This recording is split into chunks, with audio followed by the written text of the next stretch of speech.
Welcome back, Red Spotters. Another show here on the Red Spotlight Entertainment Podcast. I'm your host today, Alexis J. Soto. Once again, joined by Mr. Peter Martinez. Peter, how alive are you today? Barely. Barely alive. Well, that must mean it's election season. And it very much is. Oscar season. Oscar season, yes. Welcome to today's program on Red Spotlight number 210. Wow.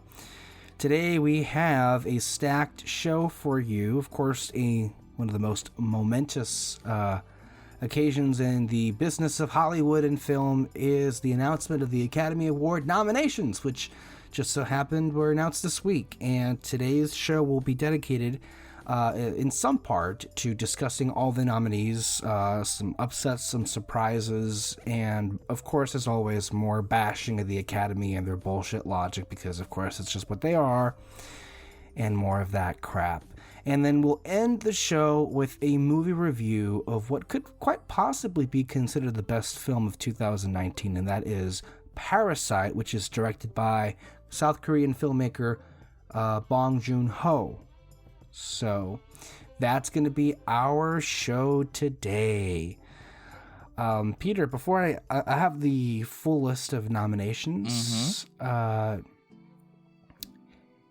is there anything you'd like to say about how you felt about this, one way or the other? Positive, negative?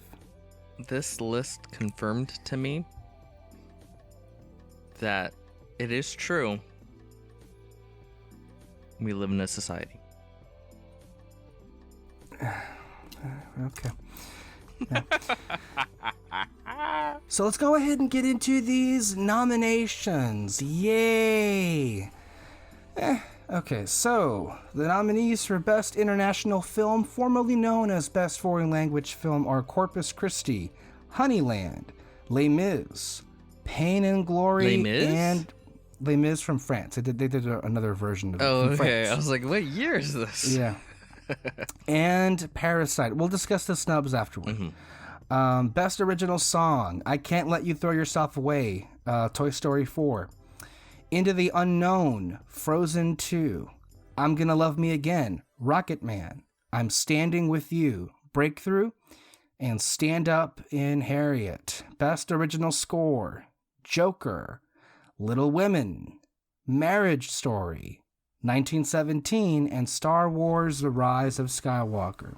Sound Editing, Ford v Ferrari, Joker, 1917, Once Upon a Time in Hollywood, and Star Wars: The Rise of Skywalker. Sound Mixing, Ad Astra, Ford v Ferrari, Joker, 1917, and Once Upon a Time in Hollywood.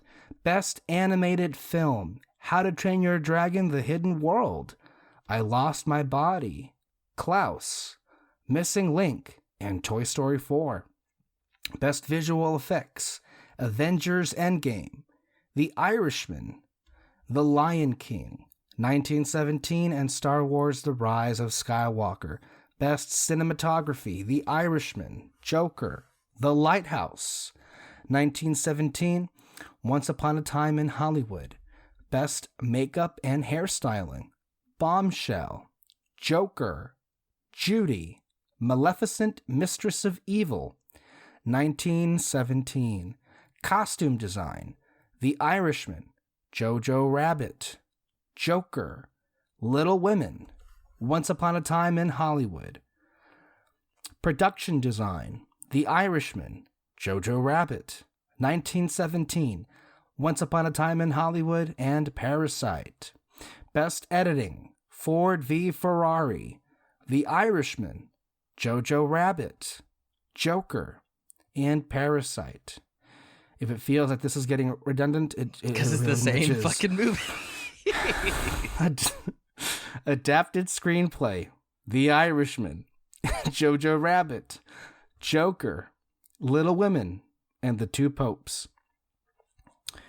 Original Screenplay, Knives Out, Marriage Story, 1917, Once Upon a Time in Hollywood, and Parasite. For Best Actress in a Supporting Role, the nominees are Kathy Bates, Richard Jewell; Laura Dern, Marriage Story; Scarlett Johansson, Jojo Rabbit; Florence Pugh, Little Women; and Margot Robbie in Bombshell. For Best Actor in a Supporting Role, Tom Hanks, A Beautiful Day in the Neighborhood; Anthony Hopkins, The Two Popes; Al Pacino, The Irishman; Joe Pesci, The Irishman; Brad Pitt, Once Upon a Time in Hollywood. For Best Actress in a Leading Role, Cynthia Erivo, Harriet; Scarlett Johansson, Marriage Story; Saoirse Ronan, Little Women; Charlize Theron, Bombshell; and Renee Zellweger in Judy.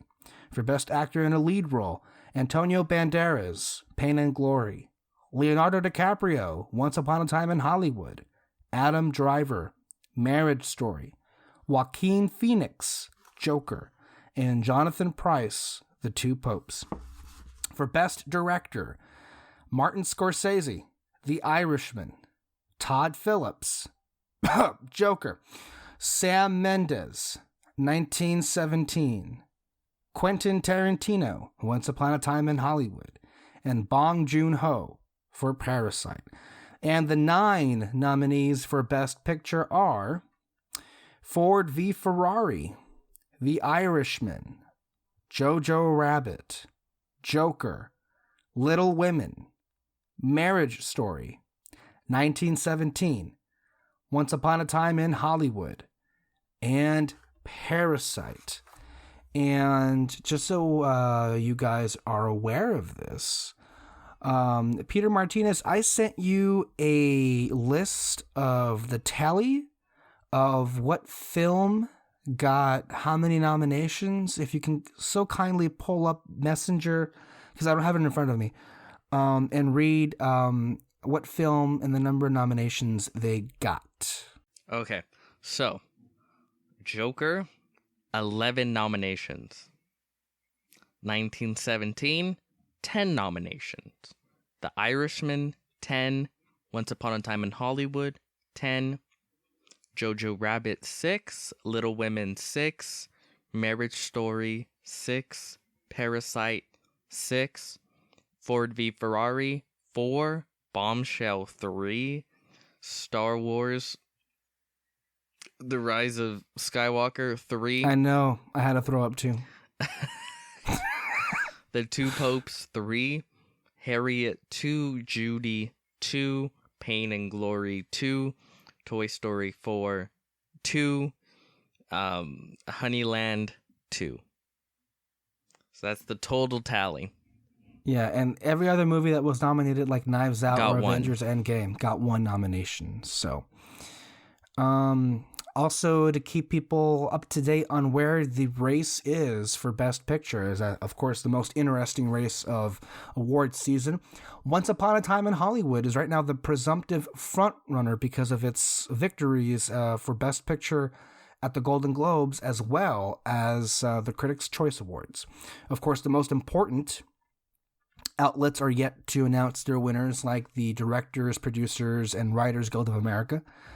Although they're not necessarily 100% predictive, they do tell us if Once Upon a Time in Hollywood wins all of those, then, and even BAFTA, it could also, just... Right now, that movie is the perceived front runner because that's the only one that's been winning the Best Picture prizes so far. 1917? No, Hollywood. Oh, okay.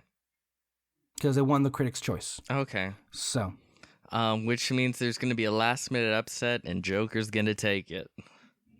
It's the Joker, baby. That really isn't much of a joke because it can't happen. There's a lot to say. And as I showed Peter, I have a list. I have 2 lists. I wrote down here about the nominations, right? So I have a list of, and of course they're personal to me because of course it's my opinion. I have a list. I literally wrote this down. I have a list of stuff that pissed me off and a list of stuff that made me happy. Mm-hmm. And the list that pissed me off is over twice as large as the one of things that made me happy. So that's where we start off with this. But it's interesting, right? I want to get to this, but I also want to have a discussion with you that we don't really have often, at least not anymore on this show. Although we are two people of color, so I don't know why I'm acting as if we're right here. I don't think we are. Oh, okay. We're okay. So we're okay. I don't We're know. not? That's into like a whole discussion on like labels, and I don't know. I mean, I'm not into labels, but I mean, we are ethnically not white. That's a fact.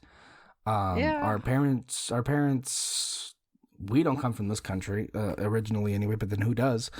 But the thing is... Well, we didn't cross the border. The border crossed us. Exactly. So the thing is here, about a week ago, the BAFTAs, which is the British Oscars, received major backlash. Their version of Oscars So White, which we had here years and years ago. I think it was 2015 when we had our version of Oscars So White. Do you remember the video we recorded?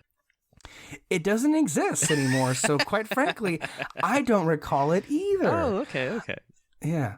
And similarly enough, one of the big takeaways of these nominations, and we'll get to, of course, the horse race, because that's the big part, right? But one of the big stories that has emerged out of this is whether or not, clearly it seems of the opinion that people who are writing that the Oscar So White controversy has still not really been resolved, because if you've noticed, as far as acting, only one person of color was nominated, and that was Cynthia Erivo for Harriet. There were actually, people were saying that there was this joke because, believe it or not, Lupita Nyong'o and her performance in Us was getting nominated. I think it got a SAG nomination. Really? So it was in the discussion. But one of the hilarious things that people were putting around that, Lupita was obviously not nominated this year is that the Academy preferred her when she was a slave. I was just about to say that. I was just about to make that joke. I was like, well, the reason they were allowed to nominate her is because she played Harriet Tubman. Well, not her. No, not Lupita Nyong'o. Right, but Cynthia Erivo. The reason she got the nomination was because she played a role of a black person you're supposed to play in Hollywood. Yeah. The only roles that the Academy really gives a shit about. And it's like, oh, and no God. disrespect to Cynthia. I love Cynthia. Oh, she's amazing. But it's just like, this is how it is in Hollywood. This is part of the bullshit that we talk about. It's like, you want to get nominated as a black person, you gotta go play a slave in some historical drama about slavery or something like that. Then maybe we'll take a look at you. And then that's about it. Those are your options. Right. And honestly, look, this is, I feel in many ways, this is so much worse than the last time it was when they got this much heat.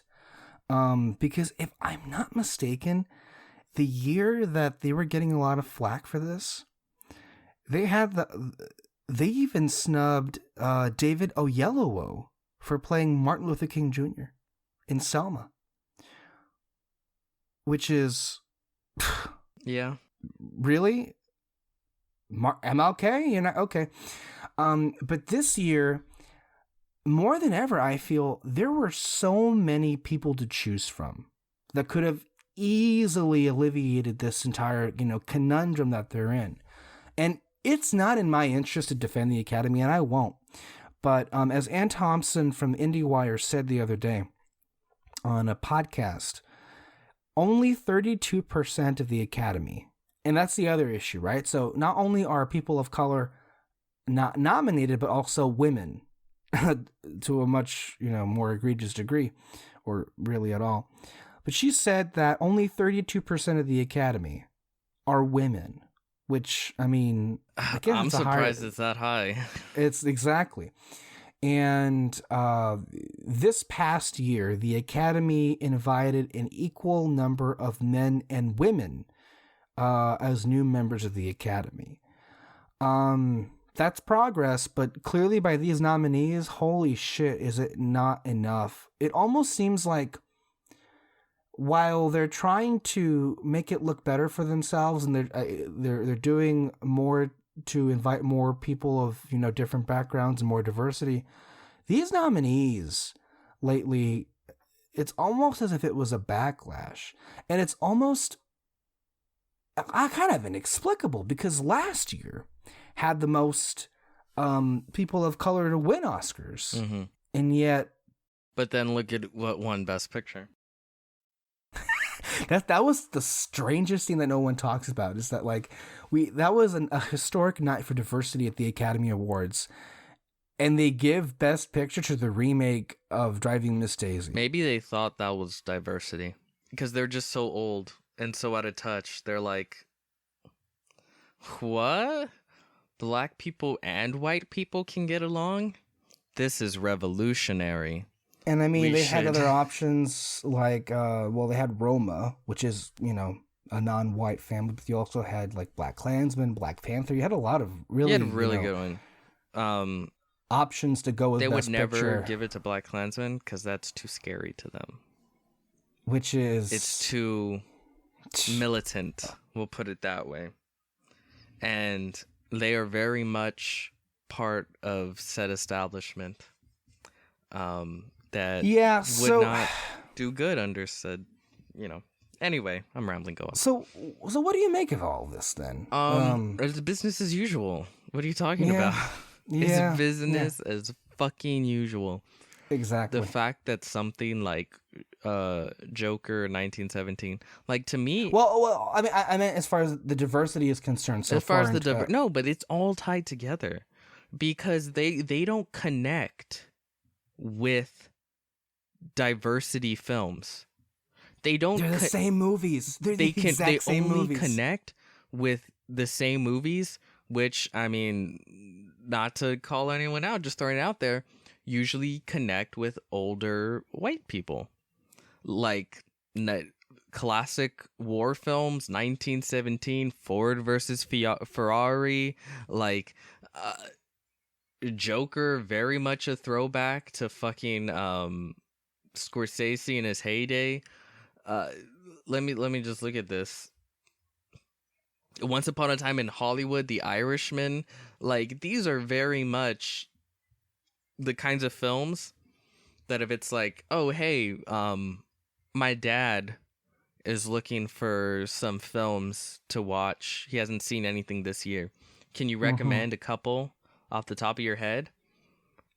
1917, The Irishman, Once Upon a Time in Hollywood, They're very manly, right? They're very well, they're the kind of films. Like, I mean, but the majority of the Academy is men, and Ann Thompson from IndieWire calls them like this clever name, the steak eaters vote. Yeah, that's a good way to put it. You know, you could just imagine them, their little tux with their steak. You know, yeah. That's a good way of putting it. But that's why it's tied together, though. That the reason why we get the same films is because it's the same type of people, and they only give a shit about the kind of stories that connect with them. It's Hollywood, the same kind of movie, the same stories. Old Hollywood connects with them. Ford v Ferrari, cars, racing, American Dream, very much connects with them. 1917, a war movie. Irishman, history, mobster, connects with them. Like Hollywood, This is the shit. Joker, a fucking redux of two classic Scorsese films with fucking DC packaging, little bow slapped on top. They'll stomach the DC part to get to the gooey center that they love, which is exactly what I said. Scorsese redux. To them, like Roma, I'm sure they enjoy it, but it sure seems like they don't connect with it. No, not at all. I mean, look, it says a lot if we're going to take into precedent. Last year was very telling in so many ways, obviously, but as we know from Pete Hammond from Deadline, who said that many Academy Award voters approached him and said that Bohemian Rhapsody was a strong second place finisher. And the two films they loved the most were Bohemian Rhapsody and Green Book. Do you know why? Because Green Book, when they were probably young, that shit's revolutionary. And you know why? Bohemian Rhapsody, when they were young, that was probably their shit. Bohemian Rhapsody, good old band, very much of their culture. I mean, it's just a sad thing is that those are the single two worst films in recent memory that have gone up, that have been nominated for Best Picture, and then they were the two highest. They were the top two. Mm-hmm. Isn't that crazy? They were the top fucking two. And to be fair, a lot of them that they did nominate are deserving. The Irishman, I think, is deserving. Oh yes, I mean, look, but I think the overall point is, it's telling that a film like The Irishman and Hollywood in 1917 all got 10 nominations apiece. And then when you combine it with a lot of other films that don't seem as deserving as those in similar spots, but because they're similar kinds of movies that attract to similar types of people. And it's like, it's okay if your taste in film is like the steak eater, or the dad, the grill dad, in the back, like, hey, you want to go see Ford v Ferrari? I love cars. If that's your taste in film, awesome, that's great. I guess my thing is, there's no diversity in the Academy Awards. There's no diversity in taste of film. Yes. It seems like it's run by a group of people that do not care to move out of their comfort zone, move out of their bubble, and at least try slightly different films than what they're used to. And the reason that's an issue is because this is supposed to be a celebration of film in general. All kinds of film. To me, that's what the Oscars was supposed to be, the height in film. It doesn't matter your personal tastes. Like, you shouldn't go like, well, these are the only kind of films I like, and I don't really care for those kind of films, so I'm not going to watch them, and I'm just going to watch the kind of films I like. And then it's like, if you're a regular, everyday American or wherever you live, and you just want to see the films you like, yeah, fine, more power to you. There's nothing wrong with just liking what you like, and that's cool. But if you are an Academy Award voter, like, you should probably take your shit seriously and try to expand your taste instead of just narrowing it down to only these 4 or 5 different types of films you're allowed to nominate every year. I mentioned it earlier. Lupita was in the discussion at some point, but I never imagined that she would even come close to nomination. Not because of her, but because it's from a horror movie. The horror movie. Horror movies don't exist. If they were ever gonna nominate anyone for a horror, and you know who? Hereditary. Toni Collette. Toni Collette. They would have nominated her because that was an Academy Award-winning performance. I think at least nomination. Yeah. And nothing. But if that had been a historical drama instead, and she gave the same caliber of what's it called, performance, she would have been nominated like that. She probably would have won. It's ridiculous that genre matters so much. I guess that's my thing. It's so ridiculous. It's almost as if genre doesn't exist, because it's like, it's only dramas, it's only period pieces, war films, biopics. That's it. Safe, milquetoast. Not that they all are. There's some very good movies in those genres, but those are the only kind of movies they even look at to nominate for. It's only Safe and milquetoast because these are the only films they give a shit about.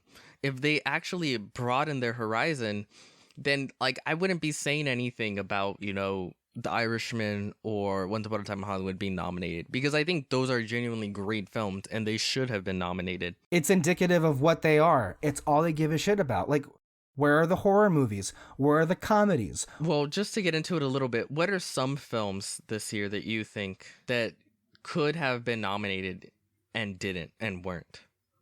Well, there's a lot. And maybe I should get to my list here because there's a lot of things that I wrote down that would alleviate a lot of the things that we're talking about.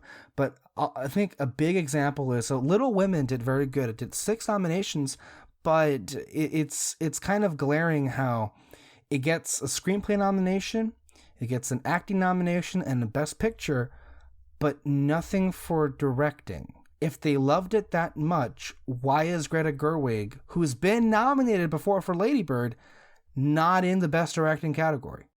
Yeah.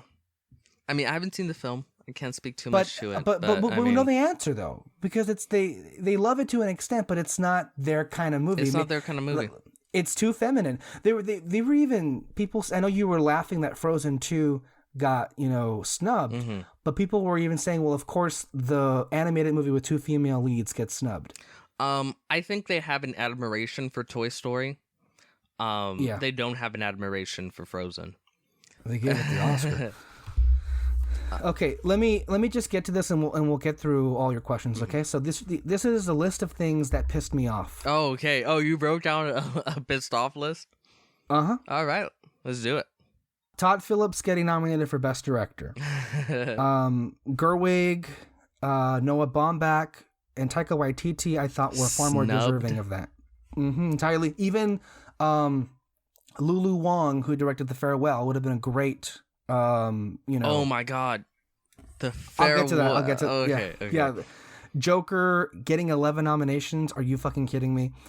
1917 and Ford v Ferrari, for the same reasons you were saying. They're good films, I'm sure. I've seen one of them. It's a good film. But really? Do we really need this again? The Farewell getting snubbed across the board. It didn't get a single nomination. It didn't even get nominated for Best International Film. What the fuck? Nothing. No Awkwafina, which she should have. Awkwafina alone would have given more clout to the nominations. Or I felt Zhao Zhushen, who played Nai Nai in that movie, would have been a great Best Supporting Actor nomination. I'm sorry, that film is better than half the films nominated, easily. Even if they're not no Jennifer Lopez. I think she gave the best performance she's given in years, and it was a good film. Why not? If she's that liked, and if she's also a person of color, hey, take a fucking hint. And this one really pisses me the fuck off. Not that he should win, but I felt he should have at least been in this category. Taron Egerton as Elton John. His performance clobbers fucking Rami Malek, who played in Bohemian Rhapsody. And Rami Malek won, absurdly enough, the Best Actor award last year. And to me, this is just a sign of, what are you fucking smoking? If you think that Taron Egerton is not at least deserving of a nomination when you gave a worse version of that performance the Academy Award. Are you kidding me? To me, that's just fucking absurd. Nominees for Best Picture that I would have loved to have seen that are different. The Two Popes, Knives Out, didn't get in there. I do not understand even though I only got 3, I thought I got 3 too many. Bombshell. Oh my God. Fuck that. I don't get it. No. I don't get it. Fuck that movie. Okay. I don't want to get into that, but no. No, not at all. Frozen 2, I saw Frozen 2, and with all due respect, Mr. Martinez, on behalf of me, the Morenos, and Kyle, go fuck yourself. You haven't seen this movie. You have no right to attack it. If you're going to give Joker... I feel like watching it just so I can fucking tear this film down. I tried to be nice, but I guarantee you I can watch it and just tear it apart. Go ahead. I mean, we won't take it into account whatsoever, but I'll have to say this. If you're going to give Joker at least the courtesy of not bashing it for not seeing it, you can at least extend that to Frozen 2. No, because Joker at least tried. You haven't seen Frozen 2. It didn't need a sequel. I thought it was a very good film, and I thought it was deserving of being in this category over Missing Link, which nobody saw. The Rise of Skywalker getting any nominations, but 3 nominations? Really? The Rise of Skywalker. Yeah.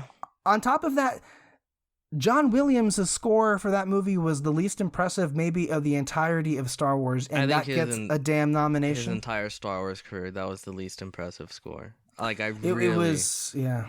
Yeah. If you're Visual going to nominate a effects, blockbuster, there are better scores. There are, for example, Alan Silvestri for Yeah. Avengers Endgame. Also, no one talks about this. Nathan Johnson's score for Knives Out. Also, a really great score that could have been put in here. Nowhere to be found. Why the fuck is Joker in sound editing and sound mixing? What did they do in that movie that was so impressive with sound? I saw it. Can I be I honest don't with know. you? I don't think the Academy knows what those awards are. I don't think they know. I don't think they know. Well, I mean, to be fair though, each branch nominates themselves. So there is the sound branch. So only the people who are sound people nominate. I don't know who the fuck they are then, because I don't think they're. No, that makes it even worse. I'm sorry. It does. Why is The Irishman nominated for Best Visual Effects? It has no business being in that. I mean, we saw a deep fake video that did it better. Well, yeah, okay. I guess does visual effects include the environment they make? You know what I mean? It can, but it's mostly because the technology that was employed in this movie. Yeah, but I mean everything else surrounding it, the way everything was built. Well, I mean, if you're gonna do that, there's other categories like production design. Yeah, that would okay, more than that's suffice true. that nomination. Okay, you're gonna justify that over Godzilla King of the Monsters Or Cats? Which no. No. Yeah, but no, that shouldn't have been there. Should have gotten to some other movie that was more deserving, that had better effects, quite frankly. Again, why is Joker in screenplay? That movie, oh my God. Ford v Ferrari, I guess I can understand, but Joker again in editing? Really? It's just kind of like a bandwagon effect. Why is Marriage Story not in cinematography? Us would have also been a nice movie for score. We'll discuss this later in the podcast, but the song from Parasite, Soju One Glass, could have been a nominee for best song. Yeah, I agree. And it's not there. Booksmart, another one of those movies that was, very much female friendly, nowhere, no nominations, but you could have at least given it a screenplay nomination.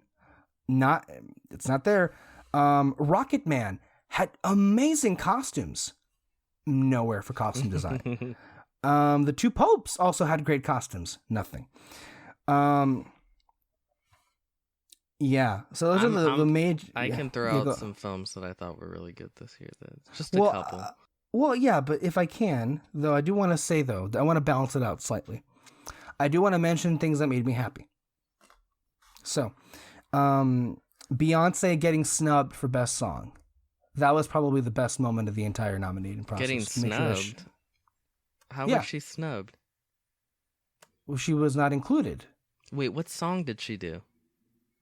Lion King. Oh, fuck that then. That's not a snub.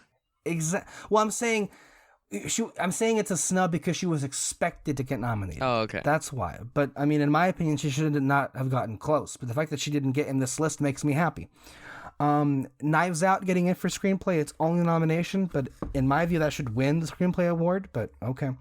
I will say, it is really satisfying that Rian Johnson got nominated for writing specifically. Yes, exactly.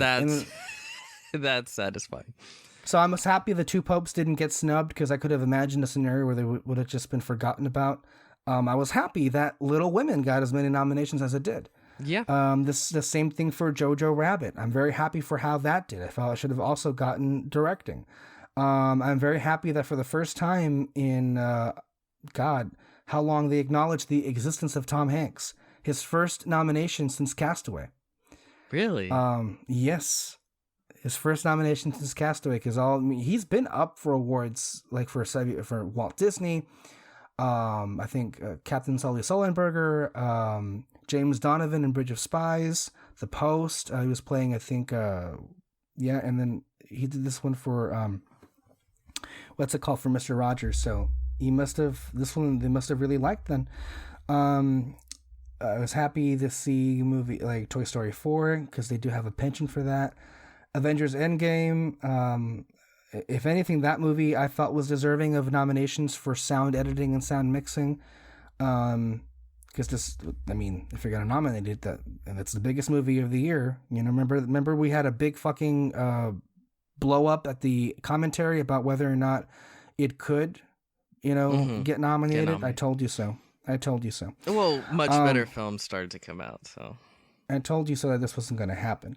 If it was ever going to happen. Oh, and then Joker fucking sweeped. Oh shit. Yeah, this is like a worst nightmare scenario for you, huh? Well, it's like, look, at this point, yeah, better films came out, quote unquote better, but I mean, they're not in the business of nominating the better films. They just nominate the films that they like, right? And your rationale was, well, this is the biggest movie of all time. Similarly to like a Return of the King, it could. Yeah. And I mean, I and still stand by that analysis. It just didn't. I mean, well, the thing is this: if you're going to make a rationale for Black Panther being included in that list of nominees last year, why not Avengers Endgame? Yeah. That's just my thinking, right? Yeah. So I'm not that's even kind of hot where on Endgame, but it was better than Black Panther. Well, see, that's the thing.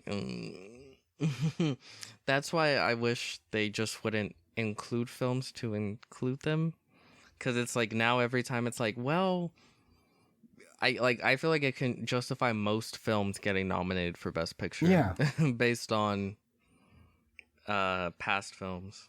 But I mean, I guess that's just personal opinion. Right. Go ahead. Parasite did very well. Was very happy to see, because Lion King was up for Best Animated Feature. Didn't get in there. Very happy to see that. And also happy to see Scarlett Johansson getting nominated for Jojo Rabbit. That was a pleasant surprise. Double nominee, Scarlett Johansson. So I'll just say that, and also, because we mentioned Endgame, and I wanted to say this. I won't say it now. Go ahead. You were saying you wanted to point out some things. Just a couple of films. The Lighthouse, fantastic film. 0 nominations. It got 1 nomination. I told you, it got nominated for Best Cinematography. That's not good enough. I mean, it deserves it, but that's not good enough. Willem Dafoe, Robert Pattinson, come on now. The Last Black Man in San Francisco was a fantastic film. That alone could have garnered some nominations. Knives Out, I think that should have got some. That's the film that I think is Best Picture worthy, but because it's not a drama, they're not going to look at it that way. You know what's a really egregious exclusion? That film should have been nominated for Best Production Design. The house. Oh God, the sweaters, people, the sweaters. Well, that's costume design. Mm-hmm. That's a different category. Also, should have been included in that. Again, just mirroring what I had just said earlier. There's a lot of films that were nominated that are at the same level of this film, or I think even a little bit worse. Dolomite Is My Name. It's a better picture. It's a better film than Green Book. I think so. So okay, yeah. I mean, it's not really a question, is it? Mm-hmm. You could have. I mean, if you could have put it in costume, you could have put it in Best Actor, Eddie Murphy, which that would have been really. I loved him in that movie. But okay. Yeah. I know you hate this film.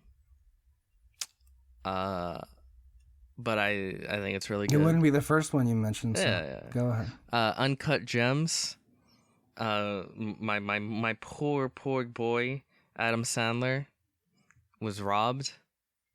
Vehemently. Not good at all.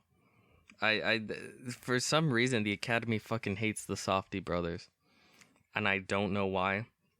Because their other fucking film, A Good Time, also was just completely shunned when it came out. It wasn't even discussed. What are you talking about? It wasn't even discussed. It got nowhere near the discussion. Mm-hmm. Yeah, those are a few. There's some other ones I could name, but that's That's the ones that I can think of currently. And those Yeah, I mean, those are just the movies that I think are already the kind of film that is within the orbit of what the Academy likes. I don't even get into films that I'm like are off the fucking wall, and I'm like, well, I think they're fucking great, and they should get nominated. But yeah, another one that I was thinking of, since we're swapping things out, I think A Nice Surprise. Of course, it wouldn't have happened because it's horror, but I think a worthy addition. I would swap out Joker for adapted screenplay and put in Mike Flanagan for Doctor Sleep. oh, okay. Okay. See, that's one of the off the wall ones right there. Exactly like how Logan got nominated that one year for best screenplay, adapted screenplay anyway. I mean, better than fucking Joker. I mean, it's just like I don't mean to bash the movie, but it's like I really 11 fucking nominations.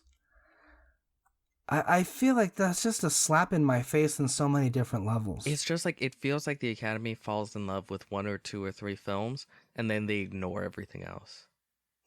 And then on top of that, you know exactly the kind of film they're gonna fall in love Peter, with. the movies that you mentioned, there are two or three that I don't care for, but they're much better than Joker, and are far more deserving than Joker. I mean, I wouldn't have minded a nomination for editing for Uncut Gems. Even a surprise. I think Defoe was definitely somebody who should have been in the conversation, but it's also a stacked year because I also would make a spirited defense for Song Kang-ho, who played the patriarch Mr. Kim, the father in Parasite. Yes. Like, okay. You could also make a... yeah, go ahead. What really hurts is, like, I feel like there's so much bullshit categories. Yeah. Like foreign film, right? It's like yeah. either the Oscars is American and you only deal in American films, or it's not. Like, that's the way I feel personally. Because just the fact that you show that it's possible for foreign films to win Best Picture, but then you also have a separate category for them. And if you're going to open those floodgates, there's so many foreign films that you can include, but you don't. You'll include out best one, you know? And then it's like a lot of times the foreign film might be the best film of the year, but it's never going to win. It'll win foreign film, but it won't win Best Picture. So they're in sort of this weird limbo state in the middle. And it's like, pick a fucking lane. Either you're about all film globally, then get rid of the foreign film thing altogether and just go based off any film that was released around the globe, which I'm totally okay with that. One, it cuts down the show. And two, you see, and hopefully people are exposed to more foreign films and interesting films. We're talking about categories. I know you're not a fan of Best Animated Feature Film or, Best International Film, but here's the thing. If we're going to have them, I know that here's the thing. The Academy voters, some people were saying that Hustlers and J-Lo were not invited into the nominees because they largely viewed that movie as not an Academy Award movie. Okay, there's a lot I can say about that. But if they're going to, if you're going to have a Best Animated Film and a Best International Film, I know you may feel that this is going in the wrong direction, but I was just thinking, look, there are so many good movies to fill a Best Horror Film category. Well, yeah. There are enough good movies to fill a Best Comedy Film category this year, but they're nowhere to be found, right? I guess that's my thing, right? Like, pick a lane. That's all I'm saying. If you really want to break it down, fuck yeah, like let's go by genre. Maybe have the Oscars a 2-night event. And let's go horror, comedy, I can name them to you right now. I can think drama. of The Lighthouse. The Lighthouse, Ready or Not, Us, Doctor Sleep, Crawl. There's so many horror films that came out this year that were great, as far as also comedies like Long Shot and Late Night and Good Boys and so many others. Even this one, what was it called? One of the categories that people have been begging the Academy for years is to include a category for stunt work. Well, there's John Wick. John Wick Chapter 3 would win that easily. Yeah, oh my god, that's an infinitely better one than like best what did they say? Like, what was the one they wanted to add? Like best popular film. Yeah. Which it's like, just say fucking blockbuster, but I don't know. But yeah, stunt work is so much better, and you'll get a lot of popular films obviously with the stunt work. And even some awesome foreign films, you know, a lot of martial arts films. So I agree. It's like either you get rid of all these ancillary categories and just go full on, like treat all the films the same, or you go the opposite direction and make like 20 more categories and just break everything down. But knowing how these people are, there's only, I mean, if you one of those options doesn't work because of who the people are right now. Yeah. That's just a problem, right? Yeah. But I guess the most annoying thing to me is that they try to have it both ways in the middle, but then it becomes impossible to like give a shit or judge properly. You know what I mean? Another category I have in mind is Best Acting Ensemble.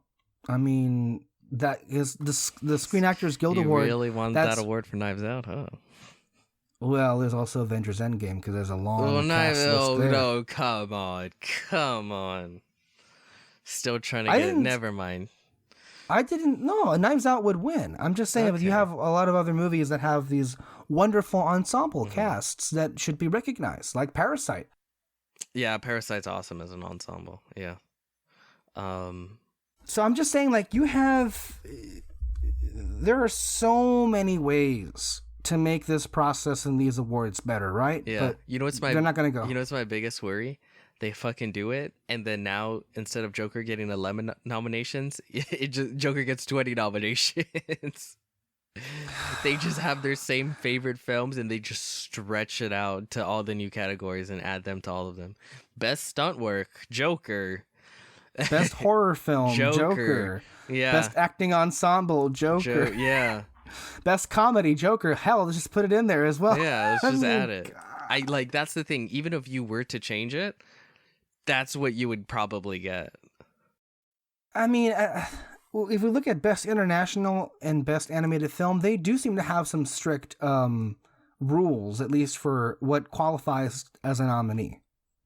Or what gets considered, right? Yeah. So, at the very least, hopefully there would be some restraints on it, because to be clear, as I mentioned before, each branch of the Academy, whether it be the effects people or the actors or the directors, they vote for their own categories in terms of nominations.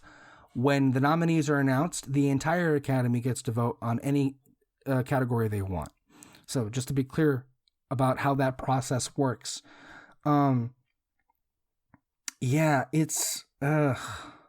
And it's also just so fairly predictable, because it's not just that, it's also just the way and how they award, right? So the winner the front runner for Best Supporting Actress is Laura Dern in Marriage Story. She was great in that movie.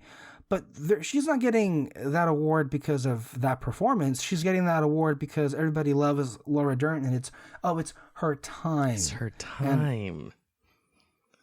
She needs to be nominated.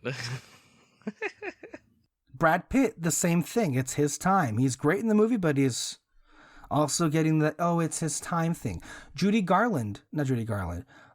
Zellweger for Judy. Which, again, I don't know, you've probably seen it. Maybe you've loved it. Yeah. Very Academy type film. BBC Films made it. I liked the movie. Didn't really love it, but it's a very well made film, but it's aggressively generic. That was my issue with Academy it. Then.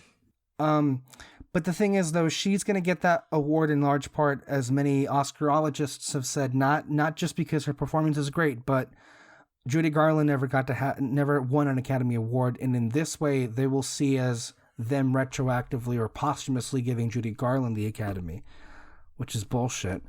Doesn't do her much good. I mean, but okay. Joaquin Phoenix will win Best Actor, and I'm just like, oh God, I'd rather have anybody win besides him. I'd rather give it to Taron Egerton, Jonathan Pryce, what's his name, Leo.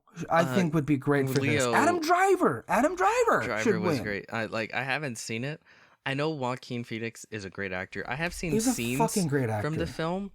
Yeah, and it's not like impressive to me. Like it's not. It's a great performance, but it's not really. It's like, oh, he's doing the Joker. Okay, like I don't know. It wasn't like it didn't like shock you in the same way that Heath Ledger did when he did. Like when Heath Ledger did his performance, it's like, wow, okay, that's something I haven't seen. That's interesting. Da, da, da, da. But with this one, it's like, okay, he's doing himself as the Joker, and it's like it's good because he's a good actor, but I don't know if it's like this amazing transcendent thing that people claim it to be. I gotta see the film, goddamn it.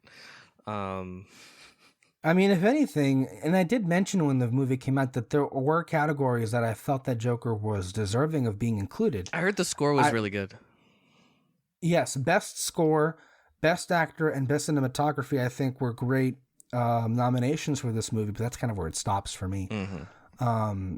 Certainly not fucking Todd Phillips as best director. I mean, that is like, holy fucking shit. No, there like, were really? Definitely better options. Definitely this clown? Better. You're gonna invite this clown? Ha ha ha! I see what you did there. And the thing about this is also I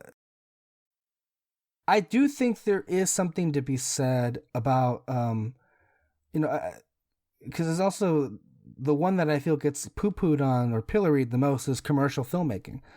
And I think we've seen some wonderful commercial films this decade, like Rian Johnson's Last Jedi, that I think kind of defy what commercial films can do. Like they actually looking try. back, that was a fucking Best Picture nom. Fuck you, people. No, if you're not gonna say Endgame is, I'm not gonna say Last Jedi is. That's not how it works. Okay. So I'm getting you on record now. And Endgame's a better film than Last Jedi. I didn't say that. I'm getting you on record. Is it a better film? Is it okay? I'll make it easy. Is it of equal film? Would you say of quality? To me, I would say it's equal. It's equally to me. Okay. Okay. I love both movies. For the record, maybe I'm not as an obsessive of a Last Jedi fan as you are, because you watch the movie at least once a week. But I love the movie. I love the film, and I love it more and more each time. But I mean, then again, I also love Endgame much more than you do. And I also do feel that as a stan of the Russos, oh my god, this is you and your fucking stan mentality with the Russos. Well, I mean, we all have our people, right? So, fuck off. This is my moment to talk. What they did with this movie is, I felt that is something that should be talked about, because I can't imagine just any fucking director coming in there and doing that movie as well as it was. Certainly not with all that was going on in those movies. And in my view, they made the Return of the Jedi of this generation. It was the best, cinematic finale to a series that you could ask for. Certainly when it's compared to all the fucking disasters that happened alongside it, like Star Wars or Game of Thrones. I think that has more to do with those just shitting the bed than Endgame. I think both of them easily could have had better endings than Endgame, like easily, but it's like they actually worked hard to shit the bed as much as they did. I mean, we've talked about that. If anything, I feel that speaks more to the caliber of Russos and I think it Marcus. Speaks more to the uncaliber of those individuals that did those other projects. Yeah, well, I disagree. Why do you gotta be an ass like that? I'm just trying to get you to tell me to fuck off, okay? Have I gotten there yet? I mean, I've already told you, I think, twice at this point. No, I mean, look, if I have to stomach Kyle Lira bringing up James Bond at every mention, and I don't bring up the Russos at every mention, but you know what? It's like I have this knee-jerk reaction. It's like you and others like to really downplay what they did. And as far as the cinematic experience, no movie delivered what that movie did. As far as to as wide an audience, like what that film, and I know you're probably smiling to yourself, whatever, do whatever it is you want to do, but like people were in tears. They had it was the ultimate cinematic experience for them, and to say that counts for nothing, well, I mean. That does not count for nothing. I count it in the same way as the people that had an emotional experience for Black Panther. I recognize it. I think it's wonderful. I think it's beautiful. But for me personally, didn't quite see it the same way. That's all. And if it makes you feel better, I absolutely shit on James Bond every time God brings it up. And you know that. Well, this isn't about asking you to shit on more things. This is about me just making my peace with these directors, which everybody seems to gleefully ignore exist anytime they don't make a movie, and just sidestep entirely whenever there's a discussion of like great directors. It's like, okay, fine. They have the biggest franchise of the decade, and they get no credit whatsoever for delivering wonderful movies that, by all accounts, should not have worked at all and could have fallen apart. But okay, we'll just, act as if they're just as talented hacks as they are J.J. Abrams, who, for whatever reason, seems to get a pass for being a hack. Whoa, he does not get a pass. They gave him... Oh, the studios. Star Wars the studios, Episode 9. The studios give him a pass, but regular people? Because I thought you were talking about regular people, or like us, his or on the internet. His movies still make money. So, yeah, but I mean, I thought we were talking about the discussion around said films. Said films. They absolutely shit on JJ. Yeah, I have spoken. So, and I don't care. This was not meant to be a debate about Endgame. I had no interest in what you had to say, so I wanted to ask you to shut up, but of course you had to interject your nonsense opinion into this as if it matters. I mean, we all know you hate the movie, Peter, okay? You don't have to remind us every fucking second that you hate the movie. I hated the film. It's coming across very clearly, isn't it? Yeah. This, by the way, was one of the reasons why I was uncomfortable at last year's Top 10 show, and why I will be at this year's Top 10 show. Most definitely, yes. So, which I do not enjoy. If I'm going to be antagonized for liking a damn movie that you seem to like, oh, I'm not as hot on it. Okay, I knew that already, but you had to go ahead and interject as if giving my opinion isn't antagonizing. You weren't asked for it. So, is there anything else to say about the? One thing I will say about this process and why it's so short this year. In large part, that decision was because this was made before the Oscars last year aired, and they made this decision because they thought that award show with no host was going to result in the lowest possible ratings. And this is where I really just, they lose me completely, because here we are entertaining the relevancy of television ratings in regards to the creative decisions behind the Academy Awards. And so in an attempt to save face, they moved the Academy Awards telecast earlier this year. Because they expected lower ratings last time. And because of that, when you have a shorter window, you also make it harder for movies to... I mean, they don't even watch these movies, most of them, but it makes it even harder for certain movies to even, I guess, attempt to have been viewed. And you think to yourself, so the actual window is affected because of television ratings. Well, yeah, this is a show. That's what matters most. The ratings. I mean, But it shouldn't, though. It shouldn't, but it's have a the place whole in point this. that it is even exists. There should be two different. The Academy Awards. They should not be concerned with when the show airs. There should be separate people who are in charge of that. They should be focused on, oh, are these nominees good? Like, are we doing our job right? Like, let's focus on our job. You guys are Oscar voters, and let the television people work on what they have to do. Why do you have to concern yourself with that? Like, and because also Disney brings the hammer down. And even then, the ratings don't matter anymore. This is 2020. They're gonna go down. Yeah. Because less people are watching TV. I don't understand this obsession with ratings. When do you think the Oscars is officially going to jump to Disney Plus? I don't know. How many years? Maybe sooner. I don't know. I mean, like these people.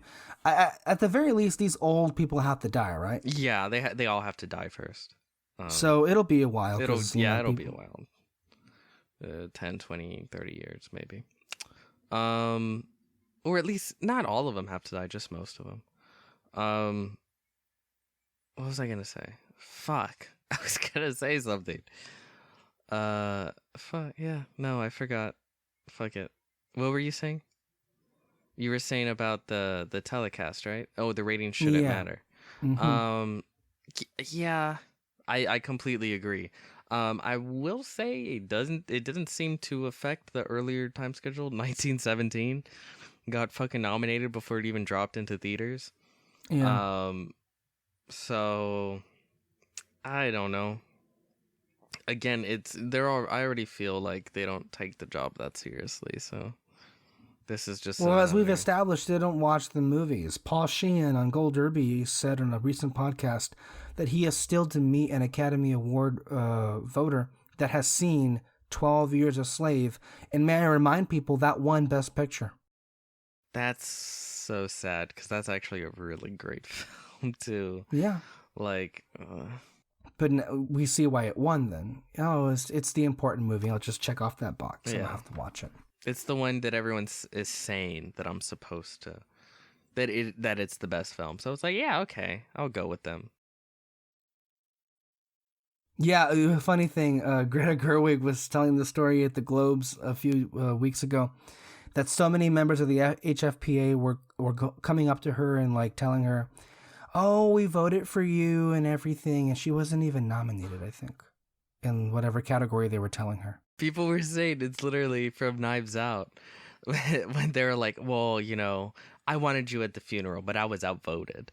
Yeah. I guarantee you it's complete bullshit. It's complete bullshit. Like, these people have their relationships they need to maintain. I guarantee you every fucking celebrity they run into, it's like, oh my God, your film, Best Picture worthy. Like, oh, I loved it. Da, da, da, da, da. It's like that scene talked about in Marriage Story with Ray Liotta and Laura Dern. Yeah. When they talk to each other in the hallway. It's exactly that. So fucking fake. Like, oh, by the way, can you come to my party later in the month? Da, da, da, da, da, da, da. Yeah. Fuck all that. Well, are you gonna watch live? I imagine we're gonna find a way to watch it together, right? Make an event out of it. Hopefully. There's no host this year again, so hopefully it'll go quicker. Again, some of these nominations, I was pretty happy about. There was definitely some good films, even in Best Picture. I can't remember the last time I was really happy. Like really, really happy with the Best Picture winner. Maybe the book, the Shape of Water, because I really love that film and Guillermo del Toro. But yeah, it just feels like we're so far away from the days where we had a 3-way race between Get Out, 3 Billboards, and Shape of Water, and that was only like what, 2 years ago? Yeah. Mm-hmm. It's been a couple of years since I've really given a shit about the front runners. And last year was the worst. Yeah. And then this year, I don't know. If it's gonna be between like Joker, 1917, and Once Upon a Time in Hollywood, I mean, for me, it's pretty easy. Once Upon a Time in Hollywood. But I mean, yeah, It we'll is. see. I mean, we should also, but I think before we move on, I should probably comment on like what the odds are, right? Well, you can make a claim that Joker, Once Upon a Time in Hollywood, 1917, and even well, those three have the most nominations. They have a lot of the key nominations. Joker has the most, so that could win. It's very much if that movie gets if it got the most nominations, that means that they love the movie, and so that could be the winner right there. Yeah. Hollywood is the movie that's been, as I've mentioned, winning the Critics Awards, right? So that also could win. And it's a movie about themselves and celebrating themselves. So we know those movies perform very well with them. Argo won Best Picture, for crying out loud. So that's how we know. 1917, I mean, I don't know about that one. People, I want to say Parasite still has a chance because that's the movie that should win Best Picture. Yeah. You know, but then every time I say every time I say that, it loses, and it's not even close. So don't support it. Yeah, Shut fuck your mouth. you. Yeah, I don't know. I really don't care. I have my own favorites, as you can tell. So it's like, I'm at the point where it doesn't matter. Clearly, it'll be interesting to see what wins, but ultimately it won't matter. So there we are. That's our section of the Academy Awards. Let's move on from that, and let's talk about Parasite, which we just mentioned. You know, I think this is the second year in a row, maybe, where you and I are in complete agreement about which film is the most deserving and that should be the movie that wins Best Picture. And it may be the second year in a row that doesn't, pan out. Yeah. But and many more to come. Parasite is by no means my favorite movie of the year. But it's a film that I loved. It's a film that not only will I say it's great, but I think it is the movie of the year for many, many reasons and more. You want to get your phone out and look for the description if you have it out, the synopsis. But the film is from South Korea. It is directed by Bong Joon Ho and stars a plethora of amazing actors who I won't even try to pronounce their names. Yeah. Go ahead, Peter.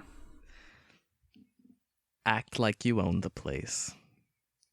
All unemployed. Oh, shit. Kai Tek's family takes peculiar interest in the wealthy and glamorous Parks for their livelihood until they get entangled in an unexpected incident. Very bare bones description of the film, which is good because a lot of the fun. We of the need to film make is a in that. decision before we move on with this review, and that's whether or not to reveal what happens. I feel like we have to. Otherwise, we wouldn't be able to really get into it, right? Yeah.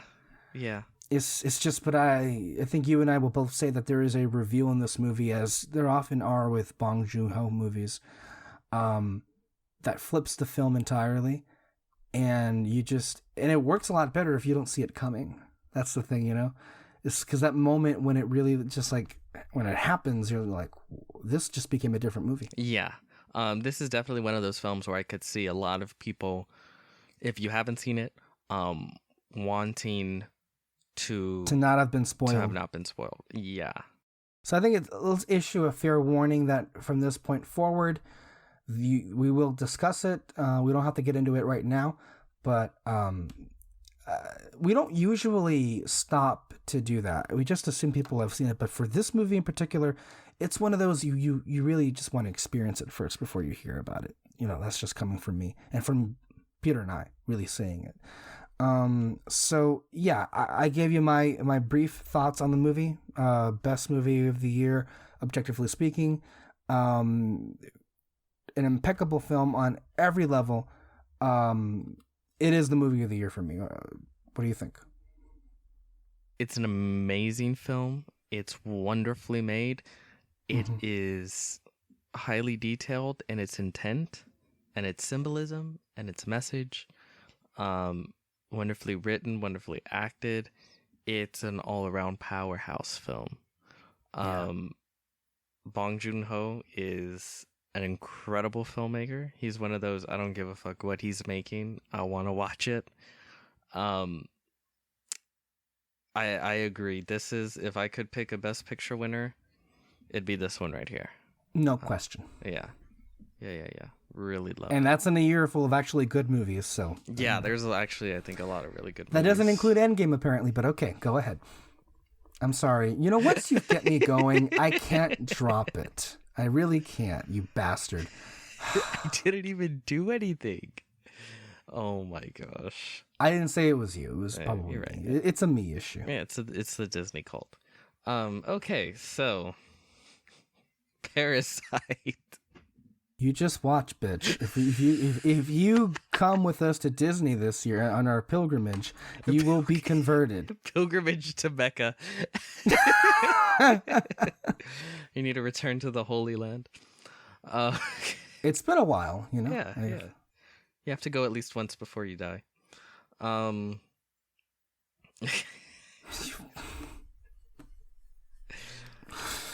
Parasite. Yeah. Fuck. It's so hard to talk about this because I want to use their names, but I don't want to destroy their names either. Well, the actors are the characters. Both. Because they're gonna. Well, I mean, I know it's really hard. The Park family is the rich family.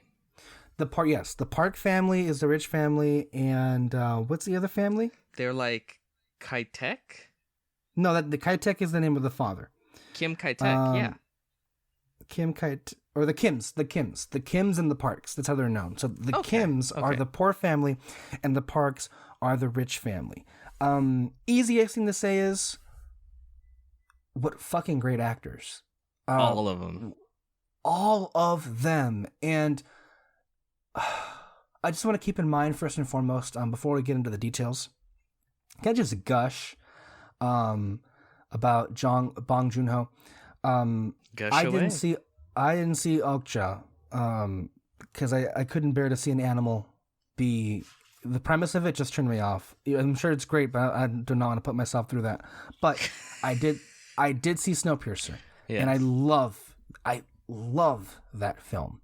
I think it quite easily could be the best movie of 2013 if I'm going back and looking at it, and that was a good year too.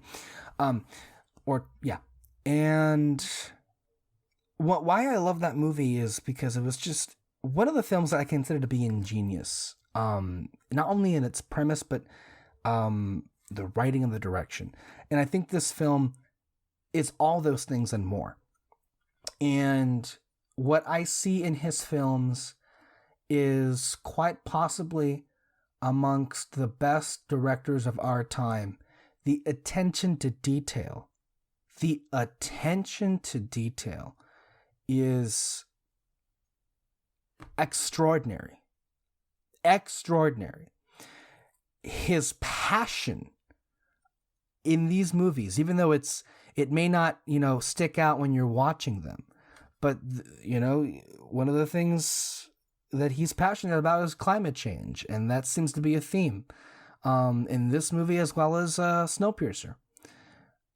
There's a lot of things that he says with his movies that also, if you just look at movies as pure entertainment value, it's also there. But he also puts in a lot of not just substance, but education, and certainly his voice. I mean, what I'm trying to say is his movies, and just the two movies that I've seen, he maybe better than anybody else I've seen in this generation. And that's saying something because there's a lot of good directors that I love out there. Knows how to communicate all of who he is in his movies. Yeah, absolutely. He's someone that is capable of communicating a message, and doing so through thoughtful, entertaining films that don't necessarily bludgeon you with the point he's trying to make. But when you take a step back and just look at the whole picture, it's more than obvious what he's trying to do and what he's trying to say, and the ways in which he's trying to do it. this film, and I agree, I love Snowpiercer. Like, whenever I look at Snowpiercer, I sort of think, like, I try to think about what would be the American version of that film, like if Hollywood had made it. Yeah. And it just seems like crap. It depresses the fuck out of me. It Let's would be not. utter crap. If you want to hear, because we do have the To the Table on that movie, it's on the To the Table podcast feed. If you want to listen to that one, that one, it's a fantastic film. And with this one, I saw it and I loved it. I loved it a lot.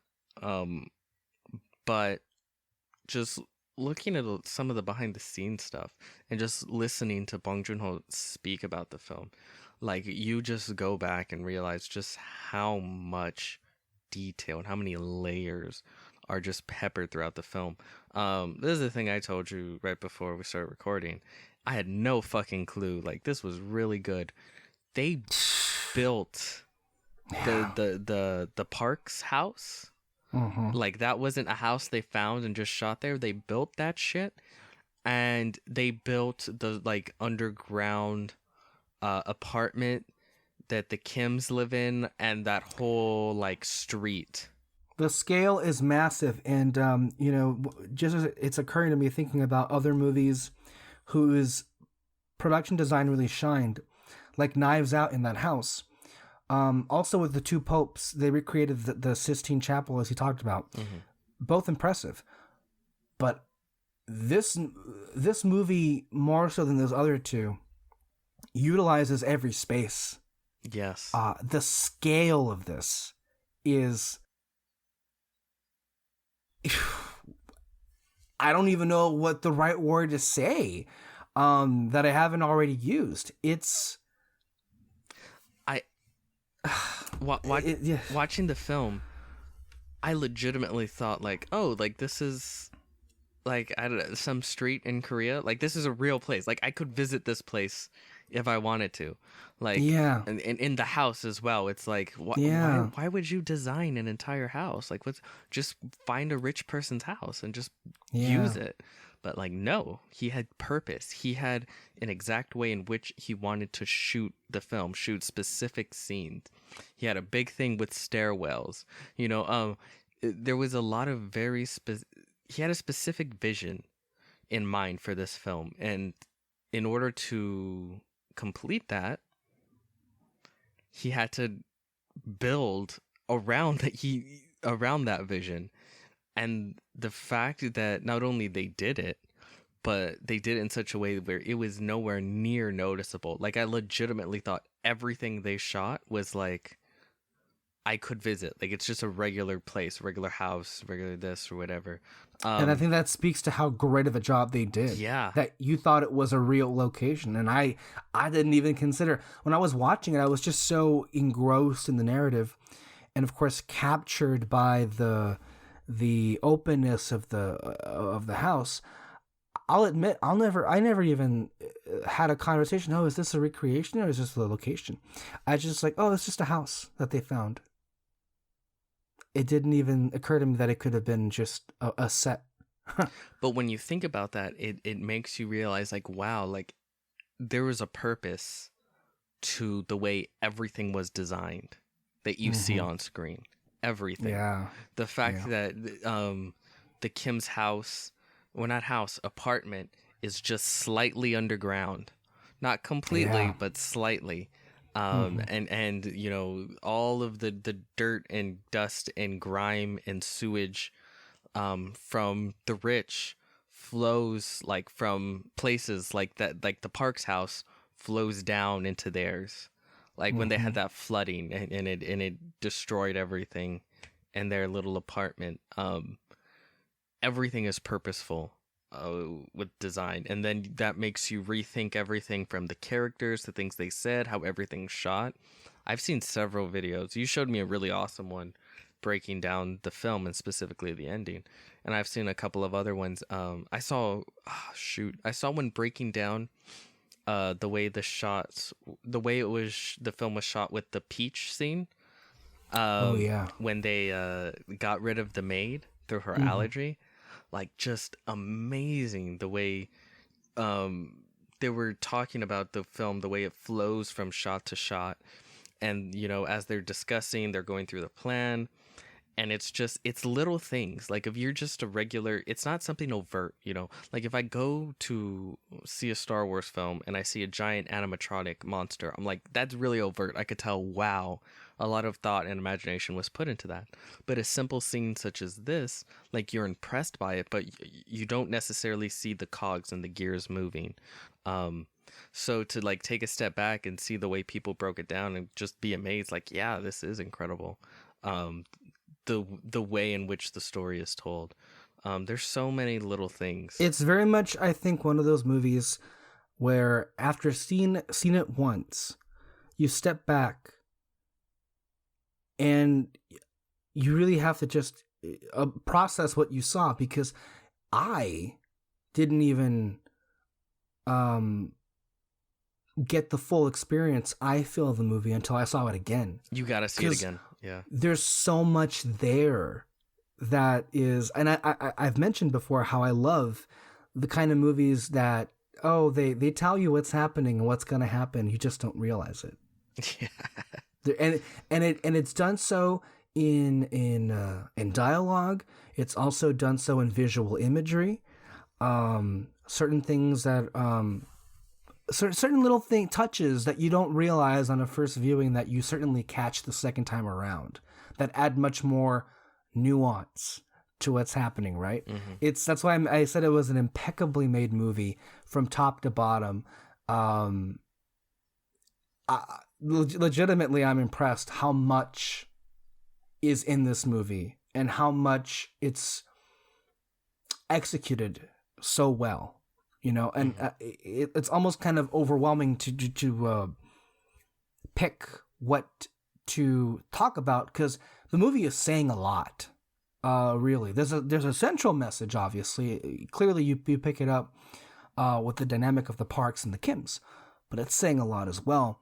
And it's almost kind of like the inverse of Joker, in which, and I'll say it for me because I did see Joker. Okay.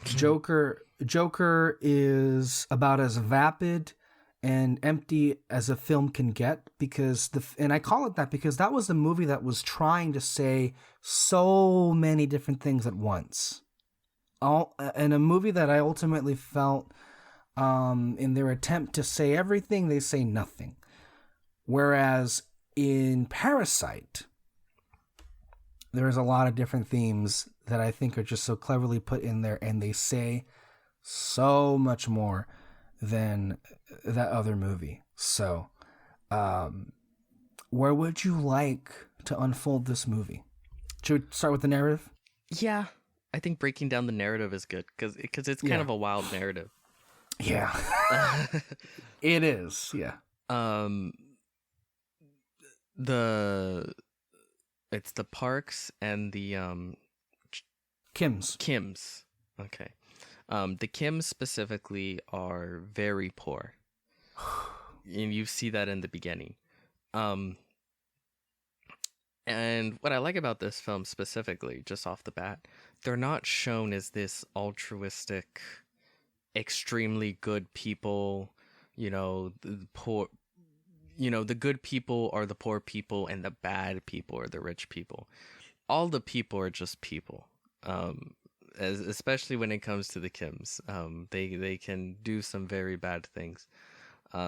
Just off the bat with that. But the film is basically the son who had gone, or who you at least realize is smart enough to go to university, but probably doesn't have the income with which to go, is asked by his very rich friend to take over a tutoring job for him with this extremely rich family to tutor their daughter.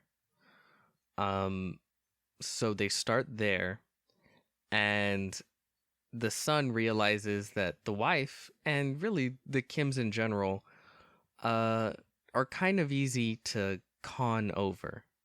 So slowly, one by one, they maneuver everyone in the family, which is, his sister, who becomes the Park son's art teacher, the mom who becomes the maid, and their father who becomes their driver.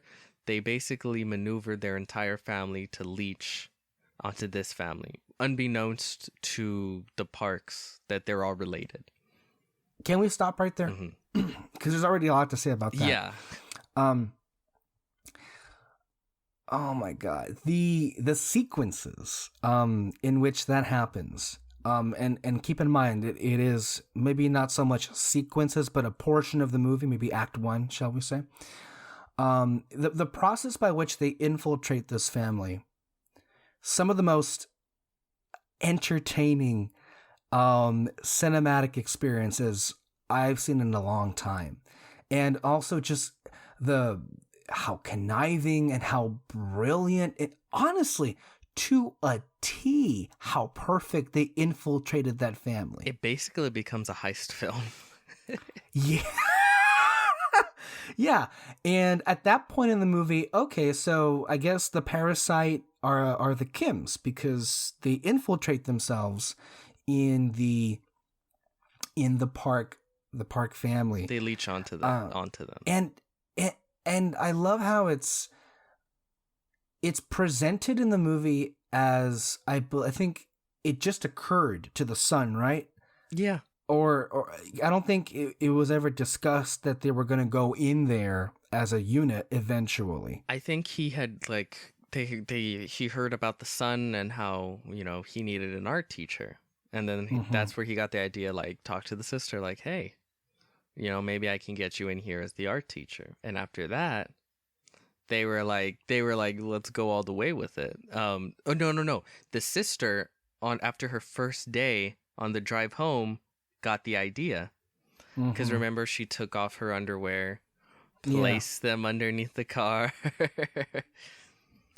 Purposely for Mr. Park to find it and fire his driver, who he thought he was using the car to screw around and everything.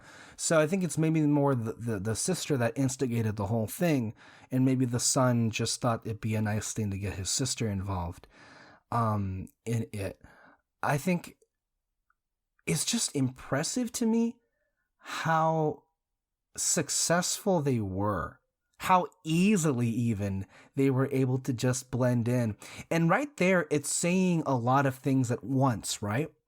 It's also, I think, it's destroying this conventional, I don't want to say wisdom, but this nonsense that apparently if you're poor, you're dumb. Also, if you're poor, you're inherently good. And it's also at the exact same time playing on this notion that maybe those who are wealthy are as oblivious as you think they are. Yeah, because like you said, it does two things. The Parks aren't evil. No. They're just kind of people. They just are. Same as the Kims.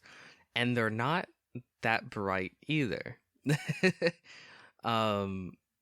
So it is sort of trying to shatter these kinds of myths about why it is society is the way that it is. This idea that, well, if you're rich, you're smart, and if you're poor, you're dumb. Or if you're rich, you're bad, you're poor, you're good. It shatters that notion of this is a black and white situation, basically. Which again, I find a lot more interesting than just going like very black and white with it, because that reality is that's not the way it is. It's a systemic issue, and it's a worldwide issue. As Bong Joon Ho himself came out and said, like, he's in his mind he wrote a very Korean. He's Korean, correct? South Korean. Yes. South Korean. He said he made in his mind he made an incredibly Korean film. And that's what he was speaking to when making the film. And then when he said, like, when so many people that were not Korean, not from Korea, different parts of the world came forward and told him, like, wow, like, I connect to this film, I understand this film, this. And he's like, yeah, it really showed me the global issue that this is.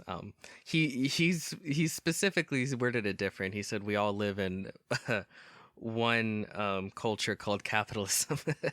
But that was the way he worded it. It's fascinating, right? Because as you say that he went out of his way to make this a very Korean movie, I feel it says so much that a movie that was intentionally by design made to be very Korean is so universal. Yeah. Yeah. I was actually shocked when he said that, because I found this to be an incredibly universal film. Like, Yeah. incredibly. Like, And I think that speaks to the economic disparity around the world. mm-hmm. You know, The way it works it's not here just is an the way, American thing. yeah. It's almost kind of scary, because damn, it's really gotten that bad, huh? It's Yeah, I mean, it's scary and then almost comforting that at least people can recognize that, at least. Because the first step to fixing a problem is to recognize it. And I think the fact that so many films this year specifically have very much gone all in class warfare type films, and not just one kinds of films, but different kinds of films, says a lot. Like, from comedies to horror to drama, there's been a lot of them this year. Even comic book movies. Comic book movies, yes. So it tells me, at the very least, it is a problem that a lot of people are currently paying a lot of attention to now. Hopefully that can lead to fixing it. Although, this film's ending doesn't have an optimistic outlook on that. Oh, the ending is brutal. Something special, isn't it?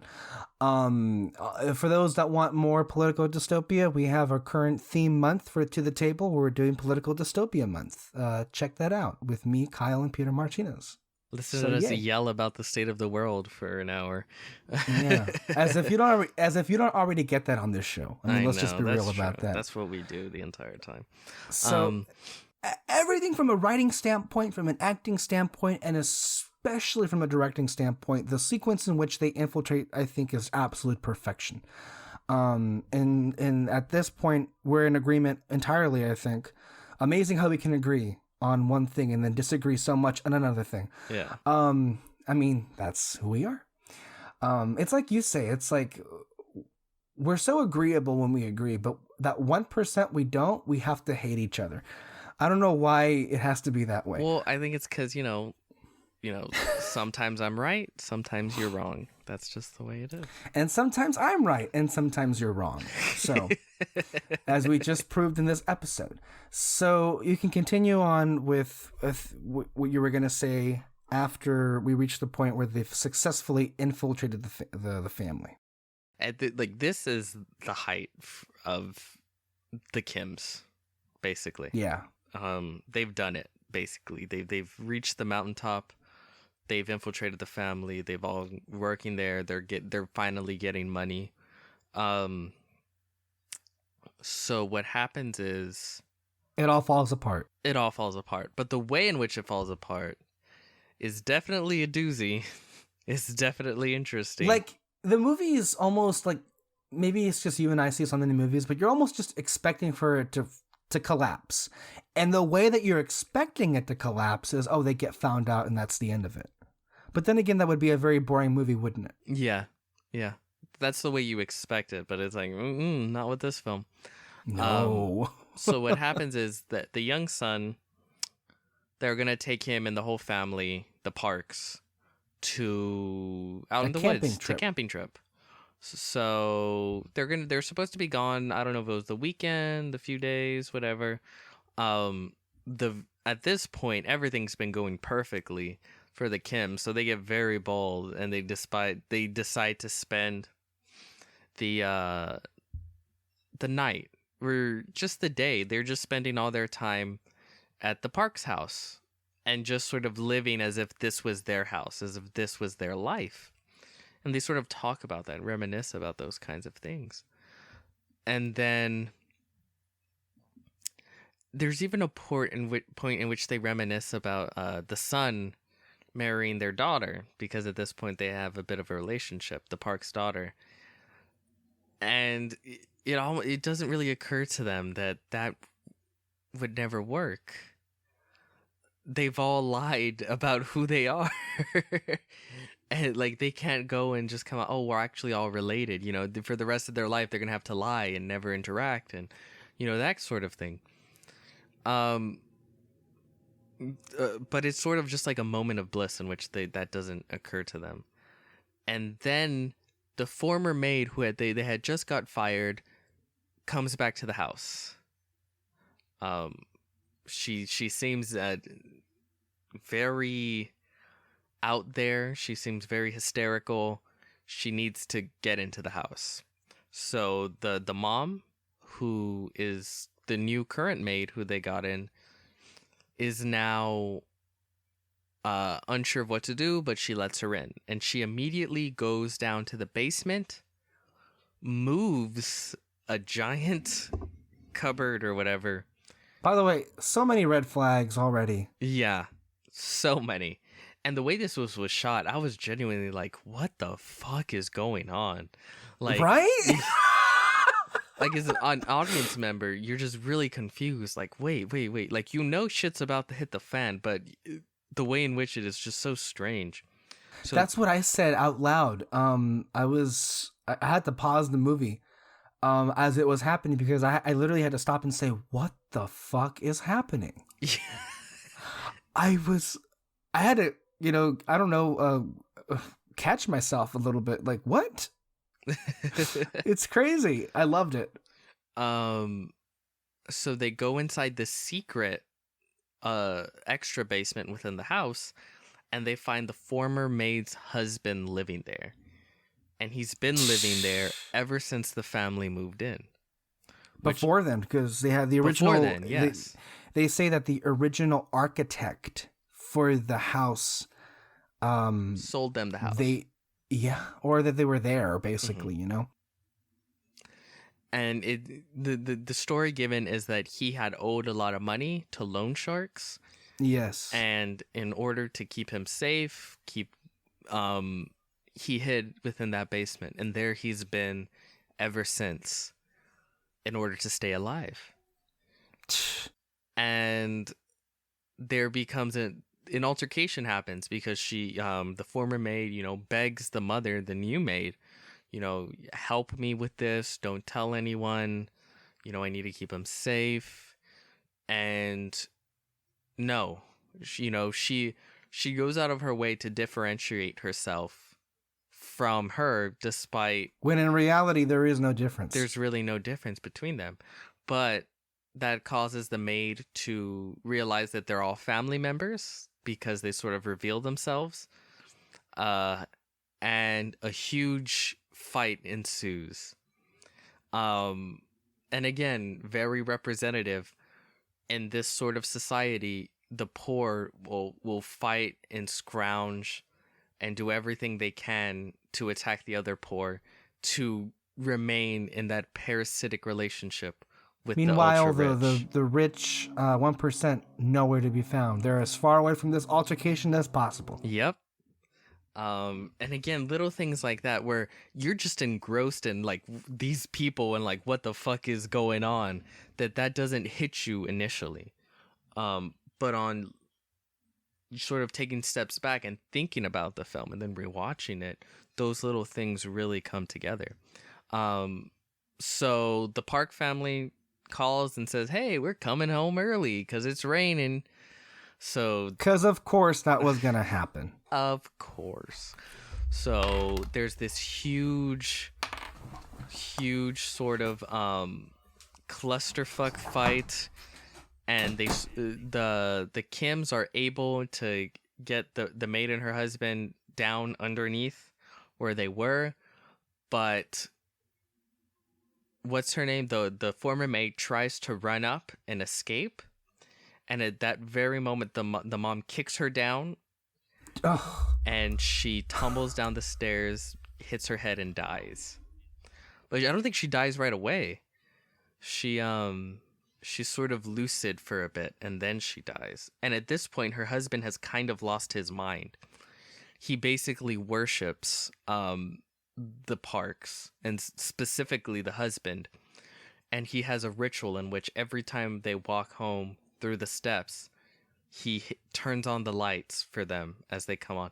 Like, I'm sure that they suspect that those lights are automatic, the park.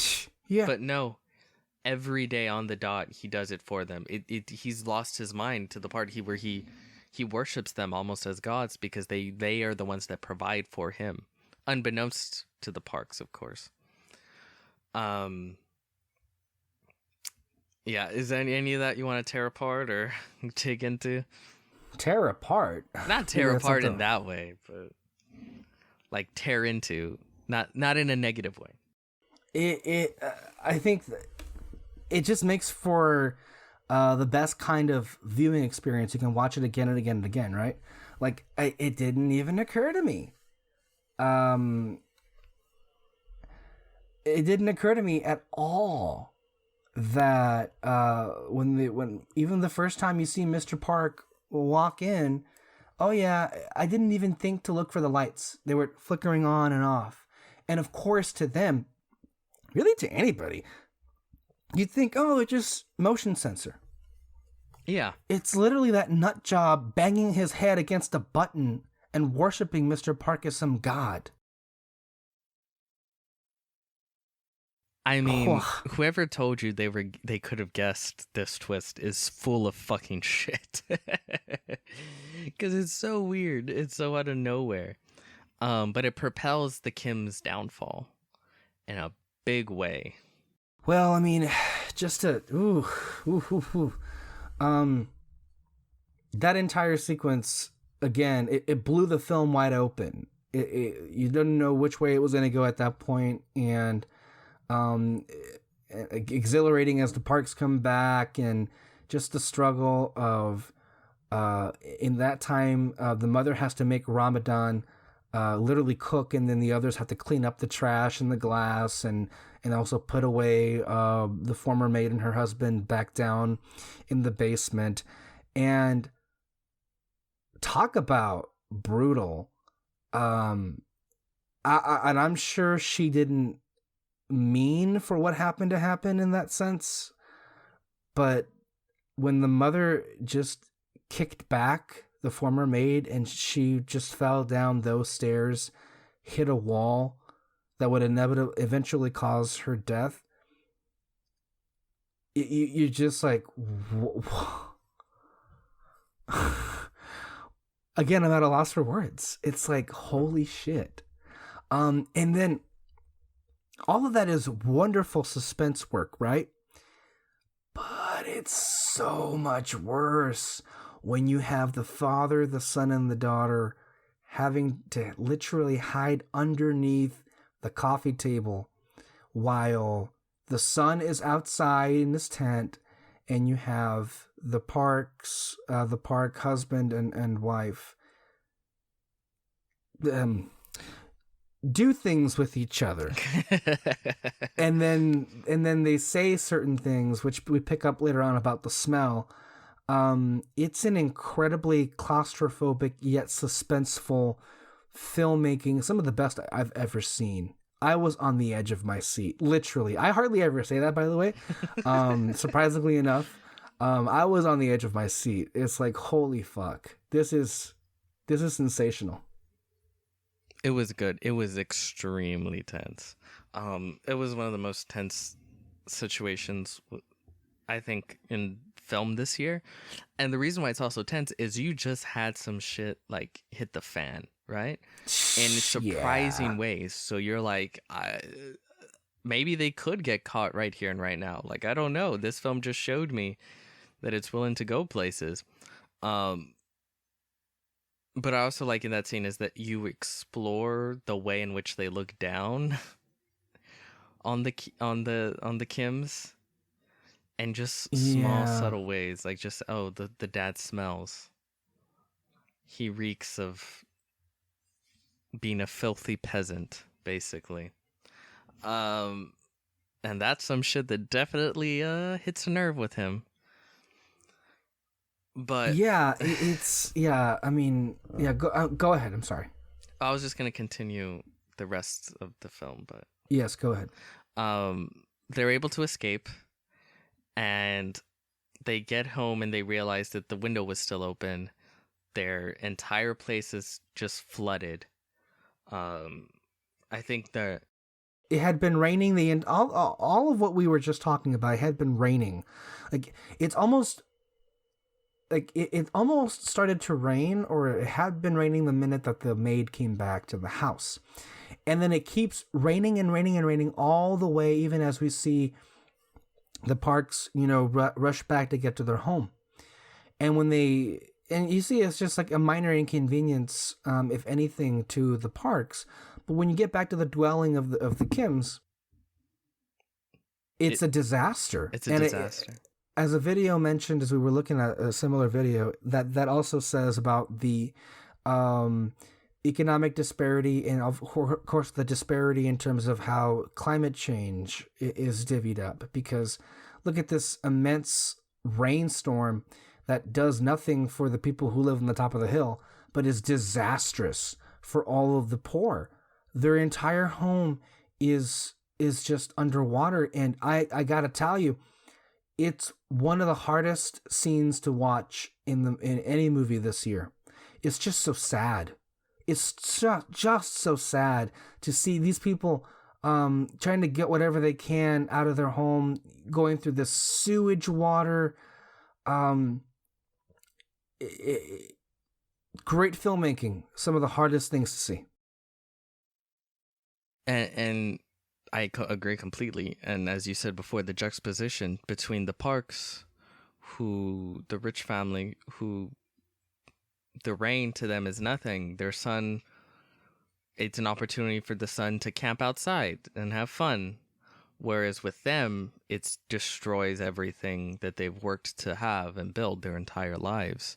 And like I said earlier, just this idea that everything, the Parks from up high, everything they consume comes rolling down the big hill that they live on and into the sewers and into the homes of the poors, like the Kim family. So this is where we reach a bit of the climax of the film. The next day, they contact all of them and say, hey, we're going to have a party for the son's birthday party. So they all have to be there, all of them, with their specific jobs. The driver, and the son and the daughter are more of guests because they're the tutors. The son of the Kims, I think at one point goes into the basement. I forgot how it happened. He goes to look in the basement if he's there. Mm-hmm. And the husband, the crazy husband of the ex maid, escapes and goes and stabs the Kim's daughter in the middle of this huge party out on the lawn. And of course, chaos ensues. Everyone's going crazy. Shit's going everywhere. And then, the Mr. Kim, who that's his daughter, he can't say anything. He's freaking out. He's going over to her, and the Parks they kind of don't care. They're trying to get their son and their children out of there, and they're yelling at him to throw the keys. But he won't. He's in shock. He's looking at his daughter dying. And so Mr. Park runs over to get the keys. And because he had to run over to get the keys, he has to get close to him. And he immediately covers his nose in disgust of the smell he can feel emanating from him. Which I will say, at that point, that signifies the final straw for Mr. Kim, because that was the breaking point. He had seen it so many times, and he was just like, you have to understand that from his perspective. One of the things that we didn't mention in between last night in the movie and then the morning or the afternoon is that he had been driving with Mrs. Park all day. So in the car, she smells, an odor, and then she lowers the window. And I'm wondering to myself, is she finally noticing the scent that he gives off, or is it just because he just got out of sewage water? He probably smells like shit, I assume, right? Yeah, well, he probably already doesn't smell good, but on top of that, the sewage. Yeah. And then when you were talking about when Mr. Park has to lift the guy's body, that person is probably like beyond disgusting. Not just the fact that he was stabbed and blood is coming out, but like he probably hasn't bathed in ages. That's true. He was down there. Yeah. Underground and everything. It's like that can't be a pleasant smell. So if anything, that was, I think, a reasonable, oh God, this is disgusting, you know? For whatever, even if it was in his mind, it was still his last straw. He snapped. He picked up the knife and stabbed and killed Mr. Park. And then immediately regretted it. And then it's kind of like off. It's like that scene in The Last Jedi. This is the scene if Luke did kill him. If Luke did kill Kylo Ren, and then he would have like, what the fuck did I just do? That's basically the equivalent of what would have happened. What a chaotic scene, though. It was chaos, and it's directing so well directed. chaos. Directing chaos is really hard. You know, it's not an easy thing to do, but what a fucking amazing climax. Again, ending in a way like, holy shit. Continuously surprising you at every step. And it builds, right? Because you have Mr. Kim and Mr. Park dressed as Native Americans, the commentary that's going on there. You have this weird thing with the sun and the rock. And then I don't know if it's ever made clear if he's going down to the basement to take care of the husband or to offer peace or something. But of course, the husband at that point is completely bananas. I can only assume that was caused because of the death of his wife. Yeah. Well, I mean, he was already pretty fucked. But I mean, yeah, the reason he attacked them was to seek revenge for his wife. Yeah. So you cut to time later. The son was in a coma. And they get charged, I think, for whatever crimes they might have done. I don't think they serve any jail time. The daughter, they got off pretty easy considering the clusterfuck. I mean, they didn't, and you just have to think for a minute. So one of the things we didn't touch on is how the crazy husband is basically the demonic, ghostly figure that the youngest Park son was so traumatized over. Yeah. Yeah. That's an interesting little touch. There were even, I think, paintings on the wall to allude to that. But as all of this is going down, not only is Mr. Park, stabbed in the heart and then obviously dies, but the son is having a seizure.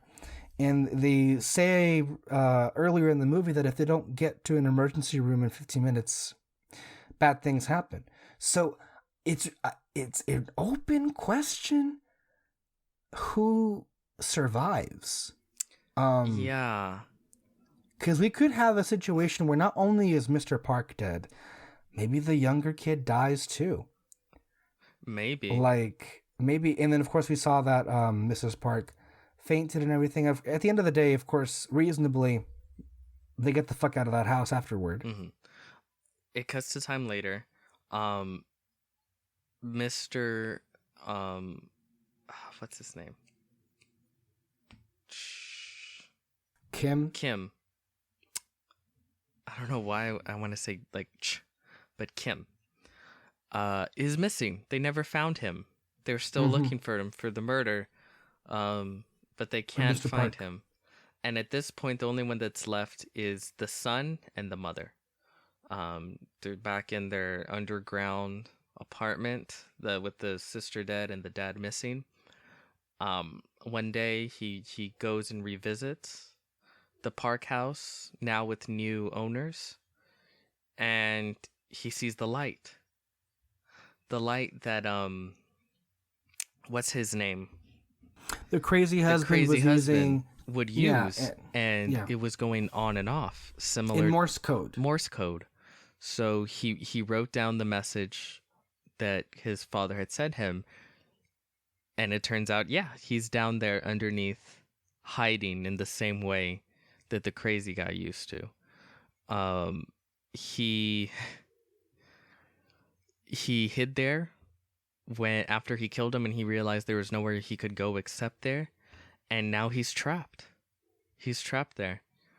Every time he goes in the middle of the night to try and sneak food, could be the end of him.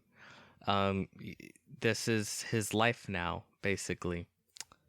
And the son writes him a letter in which he tells him that he is going to work really hard and he's going to make a lot of money.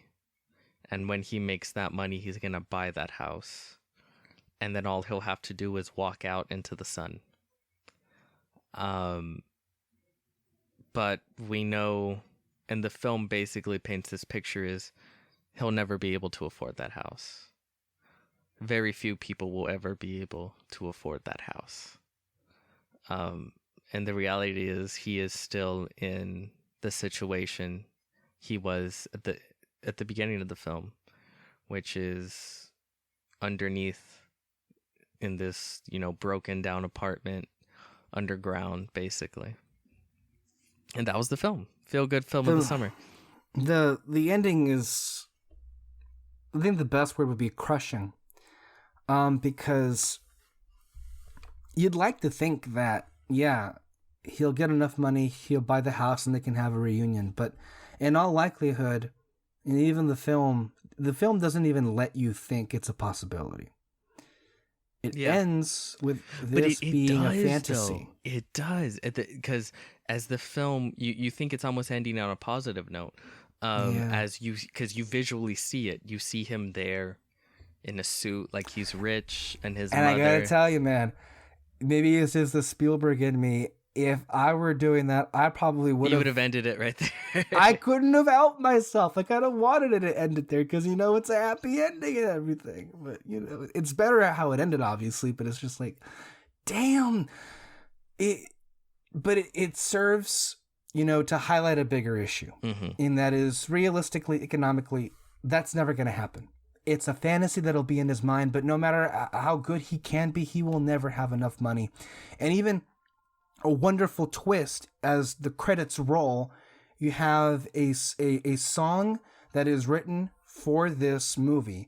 And of course, I don't understand Korean, so I can't really, but we know from the video that we saw that the song is basically telling how many years it would take for the son to even make enough money to buy that house. And how it's just kind of hopeless. Which is even further, just like just that happy ending. The knife as the credits roll. By the way, and if we, the song is actually performed, is sung by the son, Ki-woo. Oh, really? Okay. Yes. Yeah. I mean, God, what a great film. Right? On every level is just exceptional, I feel. Absolutely. I don't know much more I could say. There's a lot of great writings on these films. There's a lot of great videos on YouTube and other places breaking down the film. There's a lot of great interviews with Bong Joon-ho discussing the film. I really recommend looking those up. But more than anything, if you haven't seen the film, please don't let us spoiling it affect that. It still works as a film. Please go watch it, even if it's spoiled. And if you've already seen it, fucking see it again. It's a great film. I think this is one of those films that rewards repeat viewings, obviously. Before we close, maybe we should talk about real quick the fact that there's this is really touchy. You may have seen in the news that Adam McKay is going to be recutting this as a miniseries for America. Like recutting the film? You didn't see this news? I saw that they were gonna do something, but I thought they were just gonna do like reshoot an American version miniseries or whatever. But it's the original film. I don't think so.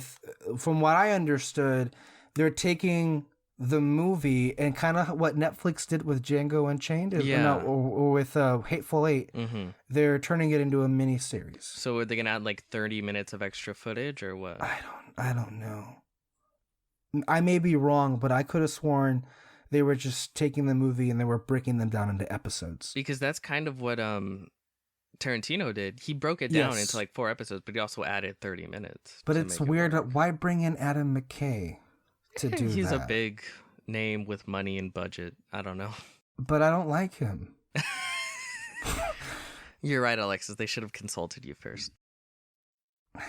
I just feel if I'm consulted in things would be so much better, don't you?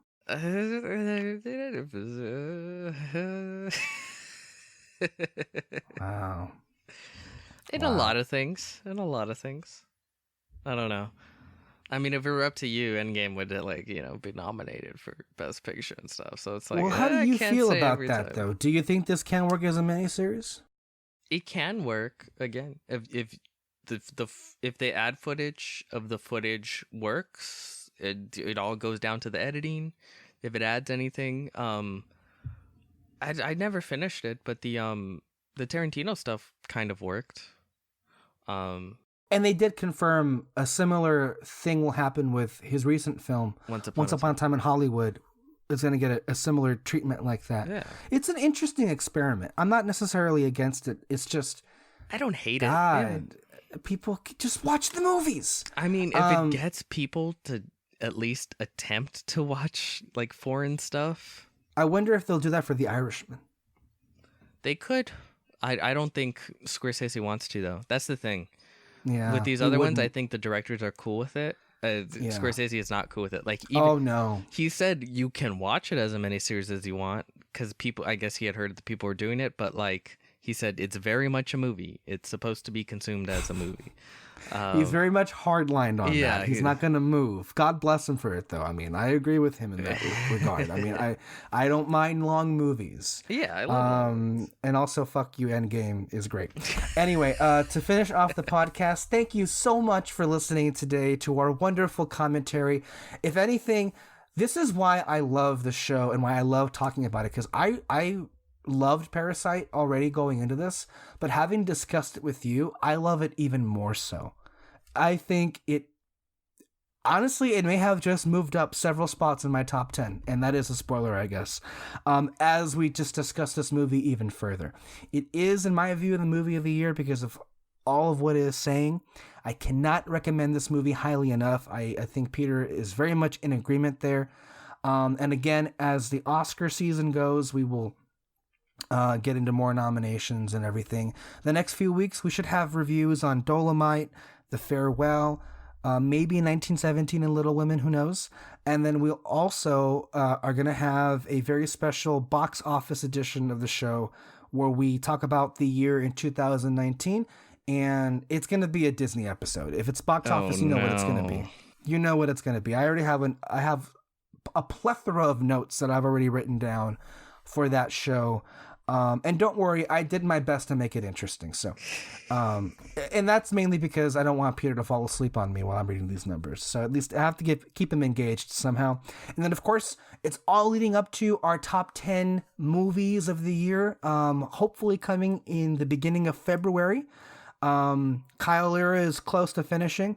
I'm close, and I'm sure Peter is like 10 movies away at the least. Boy. That's cutting it close, isn't it? So we're going to do our damnedest to meet that deadline, as well as a top 10 movies of the decade show. So it's going to be it's interesting, right? I feel like we're ramping up to a season finale with like the kind of shows that we're having. I mean, it is. It's the finale of the year 2019. Yeah. And I think it's maybe even more appropriate how we're saving these lists for when the Oscars air. So listen to us whenever you listen to podcasts, every single Sunday, sometimes on Thursday.